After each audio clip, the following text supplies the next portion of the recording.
존경하고 사랑하는 우리 구독자 여러분 반갑습니다. 여러분의 깐돌이 형 천만입니다. 점심 맛있게 드셨죠? 점심시간 이후로서 한번 또 여러분들께 다가서는 시간, 또 소통의 시간을 한번 가져보도록 하겠습니다. 점심 맛있게 드시고 한번 잠시 들어주시면 좋겠습니다. 뭐 재미있는 그런 기사가 있어서 한번 여러분들께 들려드리는 거예요. 우리 보면 뭐 주식을 이상하게 사면은 내리고 또 팔면 올라가는 그런 일들이 간혹 발생하죠. 뭐 장기 투자, 뭐 분산 투자 같은 원칙을 막 지켜 나름대로 지키고 투자를 하려고 하는데 간혹 보면 옆에 뭐 테마주로 뭐 수십 프로 먹었다, 수익 냈다 하면은 그런 지인을 보면은 또 한숨만 나오고, 하여튼 여러 가지 좀 약간 안 좋은 이야기들을 많이 들려요. 좋은 이야기도 들겠지만은 그럴 때마다 사람이 상당히 이제 혼란스럽지. 이거 봐요, 장기 투자 해야 돼 말해야 돼 하는데, 그런 일시적인 투자를 가지고 돈 벌었다는 게 결국 돈 버는 게 아니에요, 여러분들. 그러니까 너무 그런 데 현혹될 필요도 없고, 제가 볼 때는 주식시장에는 정답은 없는 것 같아요. 정답은 없어. 근데 보면은 꾸준하게 수익을 내는 사람들은 있어요. 그 사람들은 도대체 어떤 그 원칙을 가지고 돈을 불리는지 한번 그런 것들을 한번 찾아보는 것도 중요한 것 같습니다. 결국은 내가 볼 때는 자신만의 투자 원칙이 있어야 돼. 자신만의 투자 원칙. 그래서 여러분들은 여러분들만의 투자 원칙, 룰, 기준이 있어야 한다고 제가 늘 얘기했죠. 그걸 꼭 만들어야 돼요. 일단 삼성의 그 소액 주주는 519만 명이다. 519만 명. 지난해 3분기 기준으로 했을 때 벌써 519만 명이에요. 좀 줄여야 하는데 너무 많아. 너무 많아. 하이닉스는 한 43만 명 정도 됩니다. 43만 명. 하여튼 이들은 지난해 초부터 아주 쉽지 않은 한 해를 보냈죠. 완전 괴로운 한 해를 보냈지. 작년에는 계속 횡보하니까 막 미치는 줄 알았을 거예요. 당장 10만 전자 터치할 것 같았던 그런 우리 삼성전자도 연말에 6만까지 갔잖아요. 6만 전자까지 가는 그런 오명도 썼고, 하이닉스도 고점 대비 40%나 가까이 떨어질 때도 있었고, 완전 핑크빛 일색이었는데 반도체 산업이 업황이 근데 이상하게 계속 주가는 계속 하향했는지 모르겠어요.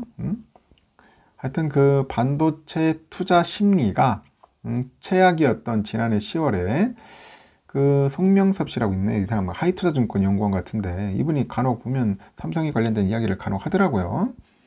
모르겠냐면 이제는 주가 반락 시 매수 관점이라는 그런 제목의 그 하이닉스 보고서는 크게 화제가 됐었다고 합니다. 보니까 하이닉스의 반등 시점을 거의 뭐 정확히 맞췄다, 뭐 그런 이야기가 있는데, 하여튼 하이닉스가 10월 13일이죠. 13일이 그때가 92,000원 정도 했는가 봐요. 10월 13일 92,000원.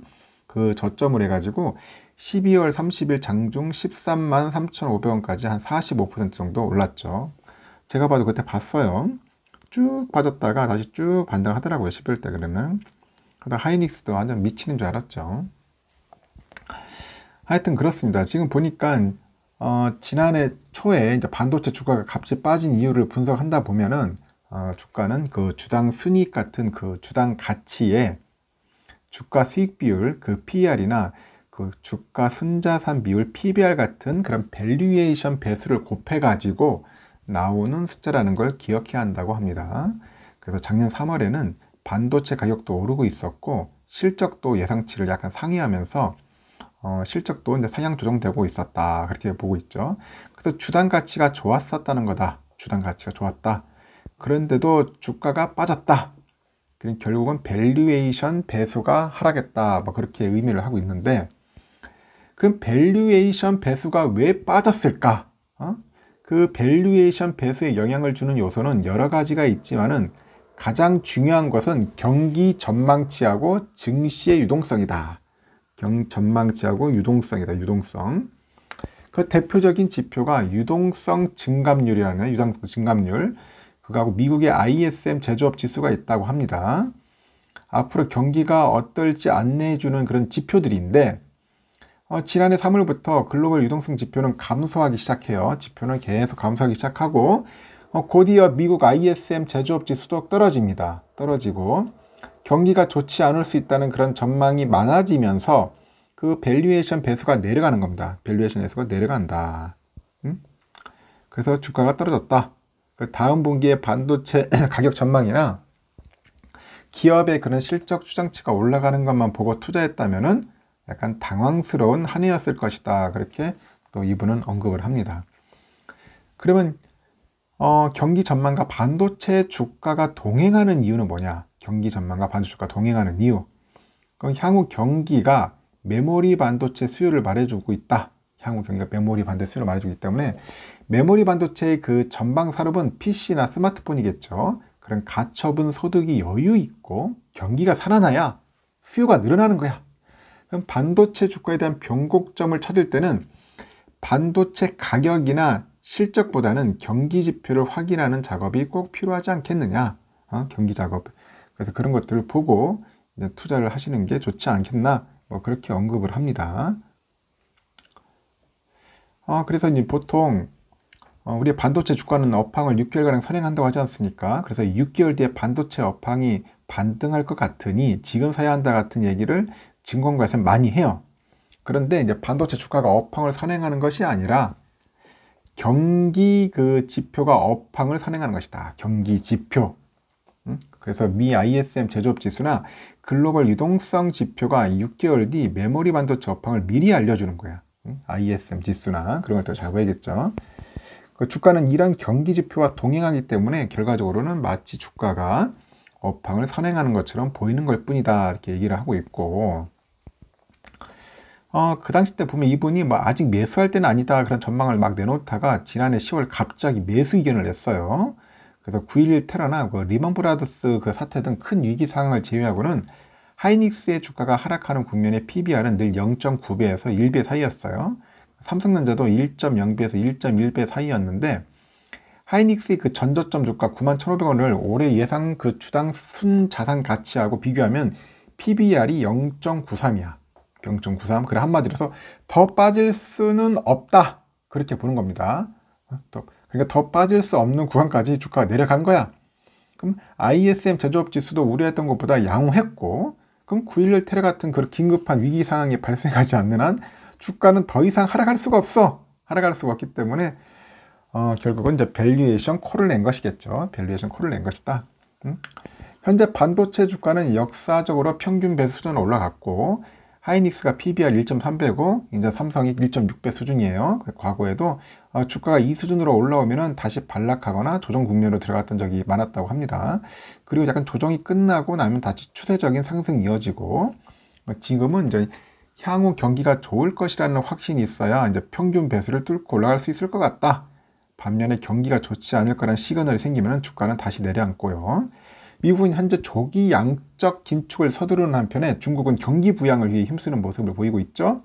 미국의 그런 매파적인 성향, 중국의 비둘기파적인 성향이 맞붙어서 어떤 쪽이 증시에 더 많은 영향을 미칠 건지가 이제 관건인 겁니다. 그 중국이 본격적으로 이제 경기를 부양하는 정책을 펴기 시작한다면은 반도체 주가뿐만 아니라 코스피 전체가 올라갈 수도 있어요. 그래서 지금은 이제 뭐 사야 할 때 이제 팔아야 할 때 이제 상당히 좀 어려운 시기예요. 그래서 글로벌 유동성 그 증감률은 지난해 3월부터 빠지기 막 시작해서 계속 내려가고 있는데, 근데 미국의 ISM 그 제조업 지수는 등락을 반복하고 있어요. 그 주가는 평균 배수 수준이고, 그럼에도 추세적인 상승으로 갈 가능성은 높다고 보고 있고, 역사적인 그런 흐름상 그랬다. 그렇게 보는 것 같습니다. 역사적인 흐름상. 그래서 반도체 주가가 평균 배수 안으로 들어올 정도로 반등을 하면은 다시 또 짧은 하락 기간을 거치고 또 조정이 끝나면은 다시 추세적인 상승으로 가는 거야. 지금은 이제 반등이 막 마무리된 상태고, 그래서 장기 투자할 마음만 있다면 하락할 때 저점 매수를 해야 한다는 겁니다. 저점 매수. 그러니까 떨어질 때마다 줍줍 해야 돼. 줍줍. 떨어질 때마다 줍줍 해야 한다. 하여튼 그렇습니다. 그리고 당분간 우리 연말과 연초 PC와 스마트폰 실판매량을 주의 깊게 보라고 하네요. 3분기 말까지는 부진했던 그 PC, 스마트폰 출하량이 4분기에는 확 늘었습니다. 그 반도체도 공급 부족 현상이 완화됐고, 대만의 노트북 ODM 빅5 업체의 11월 출하량이 전년 대비 한 13% 정도 증가를 했다고 하네요. 그 늘린 그 출하량이 시장에서 다 소화될 것이니까 관건인데, 2월까지 판매량이 중요합니다. 2월까지 판매량이 중요하다. 그러니까 늘어난 그 출하량이 이제 소화되지 못하면은 재고가 쌓이겠죠. 그래서 2월까지의 그 IT 제품 판매량이 2월 이후에 현물 가격이나 반도체 수요를 결정할 것으로 본다. 그렇게 보는 것 같습니다. 하여튼 뭐 다양한 이야기를 하는데 제가 볼 때는 이제는 뭐 어느 정도 반등은 했다고 하더라도 좀 많이 빠지고 조정을 받고 있어요. 이러다가 다시 또 한번 에너지를 축적했다가 쭉 올라갈 수 있을 것 같아요. 제가 볼 때는. 뭐 이분도 그렇고 제 생각도 거의 비슷한 것 같네요. 지금 떨어질 때마다 좀 약간씩 조금씩 분할 매수해가지고 쭉쭉 하면은 좋을 것 같습니다. 뭐 삼성전자 가지고 너무 두려워할 필요도 없고 쫄 필요도 없습니다. 그냥 포근하게 그냥 갖고 있으면 됩니다. 정 힘들고 장투하기가 싫다면은 그냥 투자 안 하는 게 나아요. 여러분들 저는 항상 그런 얘기 합니다.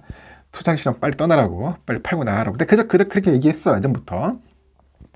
주가 좀 오를 때 내가 예전에 몇 번 했습니다. 빨리 떠나라 개미들. 그래가지고 떠난 분들 꽤 있어요 보니까.